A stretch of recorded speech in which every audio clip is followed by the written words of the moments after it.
మరో ఘోర రోడ్డు ప్రమాదం అయితే చోటు చేసుకుంది. పలువురు మృతి, పరిస్థితి విషమం. వివరాలు వీడియోలో తెలుసుకుందాం. వీడియో స్కిప్ చేయకుండా పూర్తిగా చూడండి, అప్పుడే కంప్లీట్ ఇన్ఫర్మేషన్ అయితే మీకు అర్థమవుతుంది. అలాగే ఇంకెవరైనా మన ఛానల్ సబ్స్క్రైబ్ చేసుకోకపోతే వెంటనే సబ్స్క్రైబ్ చేసుకోండి. ప్రభుత్వం నుంచి వచ్చే ముఖ్యమైన అప్డేట్స్ అన్ని మిస్ కాకుండా మీకు ముందుగానే తెలియచేయడం జరుగుతుంది. వివరాల్లోకి అయితే వెళ్ళిపోదాము.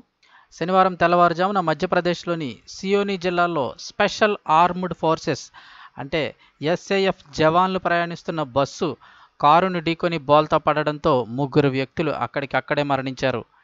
అయితే భారత జవాన్లు ప్రయాణిస్తున్న బస్సు అయితే కనుక కారును ఢీకొని బోల్తా పడింది. ఈ ఘటనలో భాగంగా 3 వ్యక్తులు అక్కడికక్కడే మృతి చెందారు. మరో 26 మంది గాయపడినట్లు పోలీసులు తెలిపారు. ఈ ఘటనలో ఒక జవాన్కు తీవ్ర గాయాలు కాగా అతడిని సమీపంలోని మహారాష్ట్రలో గల నాగపూర్కి తరలించినట్లుగా అధికారులు తెలిపారు.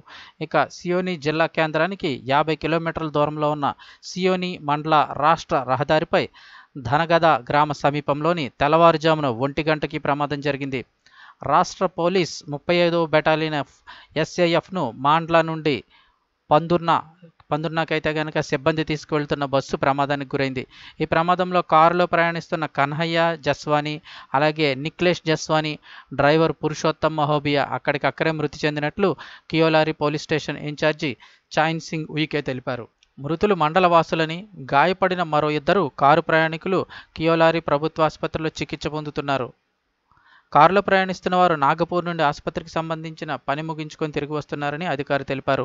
ప్రమాదం జరిగిన తర్వాత ఎస్ఏఎఫ్ జవాన్లు ప్రయాణిస్తున్న బస్సు బోల్తా పడింది. దీంతో మొత్తం 26 మంది ఎస్ఏఎఫ్ జవాన్లు గాయపడ్డారు. దీంతో వెంటనే వారిని అధికారులు కియోలారి ఆసుపత్రికి తరలించారు. వీరిలో తీవ్ర గాయాల పాలైన ఒకరిని నాగపూర్కి తరలించామని, ఘటనపై పూర్తి విచారణ జరుగుతోందని ఆయన అయితే చెప్పారు.